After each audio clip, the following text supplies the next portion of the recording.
नमस्कार, गांव तक बिहार देख रहे हैं आप और मैं हूं सुबोध सिंह। बिहार में सत्ता परिवर्तन क्या हुआ? कल तक जिन्हें खत्म मान लिया गया था, आज वो फिर से जिंदा हो गए।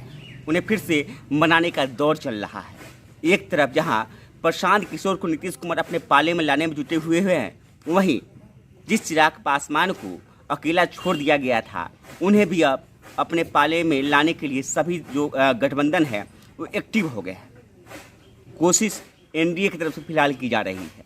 एनडीए की ओर से चिराग पासवान को लगातार ऑफर दिया जा रहा है। उन्हें कहा जा रहा है कि आप आइए, केंद्रीय मंत्री बनिए और फिर से साथ मिलकर काम करते हैं।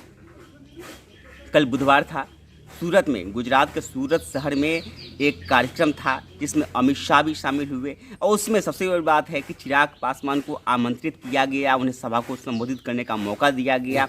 बड़ी बात ये भी है कि अमित शाह खुद उस सभा को संबोधित किए थे। बताया जा रहा है कि इस दौरान अमित शाह और चिराग पासवान के बीच में बिहार के जो सियासी समीकरण है उसको लेकर भी चर्चा की गई।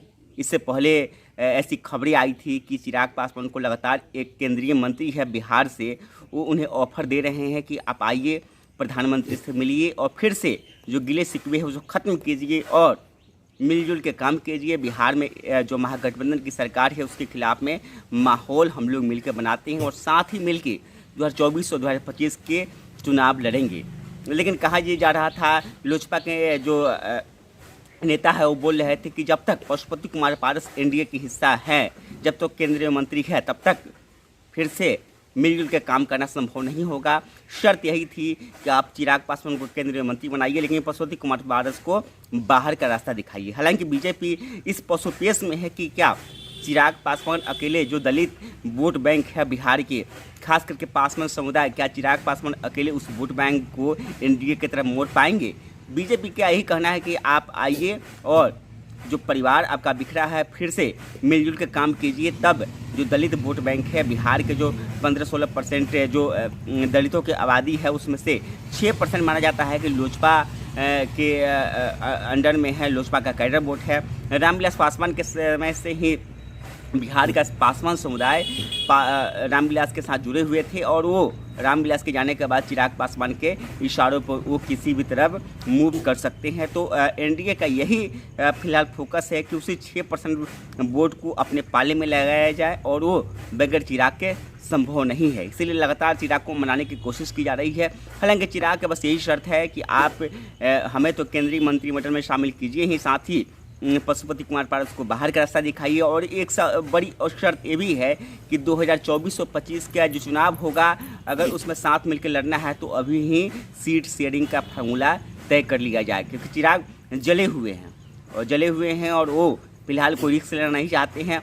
उन्हें महागठबंधन की ओर से भी लगातार निमंत्रण मिल रहा है। लालू प्रसाद यादव भी उनसे कई बार मुलाकात कर चुके हैं, तेजस्वी यादव मुलाकात कर चुके हैं। उन्हें लगातार महागठबंधन में के साथ मिलकर काम करने का ऑफर दिया जा रहा है। हालांकि चिराग पासवान के पाले में अभी वो खुद अकेले एक ही अपने धड़े में जो लोजपा रामविलास पासवान है उसके सांसद है और उनके जो और भी जो सांसद थे वो सब बागी हो चुके हैं।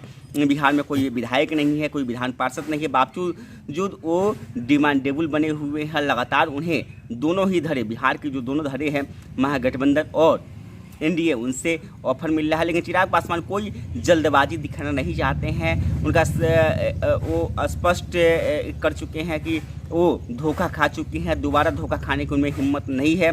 इस्टेब्लिश होना चाहते हैं, बिहार की राजनीति में इस्टेब्लिश होना चाहते हैं। इसलिए बिहार के किसी भी विवादित मुद्दे पर वो कहीं बात नहीं करते हैं, जाति की बातें नहीं करते हैं। चिराग पासवान शायद बिहार का पहला नेता होगा जो कि कोई भी अनर्गल बयान नहीं देते हैं और बिहार के जो डेवलपमेंट के मुद्दे हैं उसे ही लगातार उठाते रहे हैं और व्यक्तिगत आलोचना से वो बचते रहे हैं। हालांकि नीतीश कुमार के खिलाफ उन्होंने कुछ टिप्पणियां की है जिसमें उन्हें चिपको कुमार बताया है। उन्होंने कहा है कि नीतीश कुमार बगैर सत्ता के नहीं रह सकते हैं, उन्हें सत्ता चाहिए। वो एनडीए के साथ मिलकर रहे, चाहे महागठबंधन के साथ मिलकर रहे, उन्हें सत्ता चाहिए, कुर्सी चाहिए, सीएम पद के बगैर वो नहीं रह सकते हैं।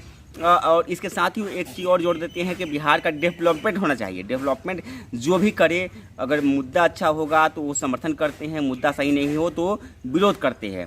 तो लेकिन इसके साथ ही एक और बड़ी बात है कि सिर्फ अच्छी बातें करने से पॉलिटिक्स नहीं की जा सकती है।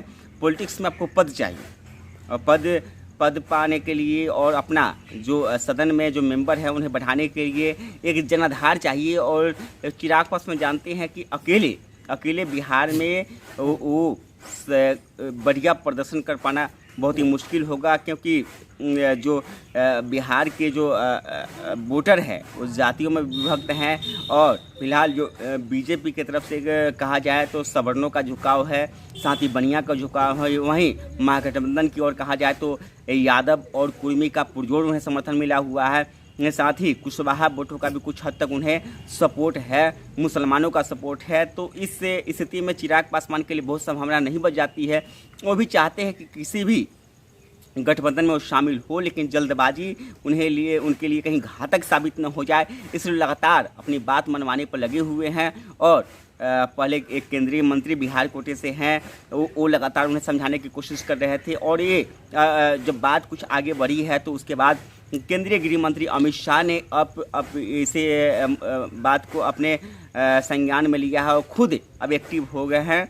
और चिराग पासवान को चाहते हैं कि चिराग पासवान जल्द ही वो एनडीए का हिस्सा बने, केंद्रीय मंत्री बने। उसके बाद बिहार में मिलजुल के फिर से नीतीश कुमार के खिलाफ में एक मुहिम तैयार की जाए, क्योंकि 2020 में चुनाव विधानसभा को हुआ था और 22 हो गया है। लगभग 2 साल से ऊपर विधानसभा का चुनाव हो गया है और बहुत ही कम समय बचा है लोकसभा चुनाव के लिए और उसके बाद 2025 के विधानसभा चुनाव के लिए। तो बीजेपी कोई रिस्क लेना नहीं चाहती है, अभी से ही ज़मीन तैयार करना चाहती है और जनता में एक गलत मैसेज नहीं जाए, जनता में एक पॉजिटिव मैसेज जाए। वो चाहती है बीजेपी कि चिराग पासवान अगर साथ आ जाती हैं तो 6% वोट उन्हें एक मुश्त बैठे बैठाए मिल सकता है। चिराग पासवान के एक सारे वहीं बिहार का पासवान समुदाय है, उन्हें वोट कर सकता है। तो अब देखना होगा कि अमित शाह की जो मुहिम है, अमित शाह क्या चिराग पासवान को मना पाएंगे और चिराग पासवान क्या अपने चाचा पशुपति कुमार पारस के केंद्रीय मंत्रिमंडल में रहते हुए क्या मोदी कैबिनेट का वो भी हिस्सा बनने के लिए तैयार हो जाते हैं। और चिराग पासवान के अन्य जो 2 शर्तें हैं कि एक 2024 और 25 का जो सीट शेयरिंग का फॉर्मूला अभी तय कर लिया जाए, क्या इस पर सहमति बन पाती है। कई बातें हैं, कई फैक्टर है, उसके बाद ही इस गठबंधन को अंतिम रूप दिया जा सकता है। तो फिलहाल देखना होगा आने वाले समय में क्या क्या होता है, बिहार के नीति में बदलाव।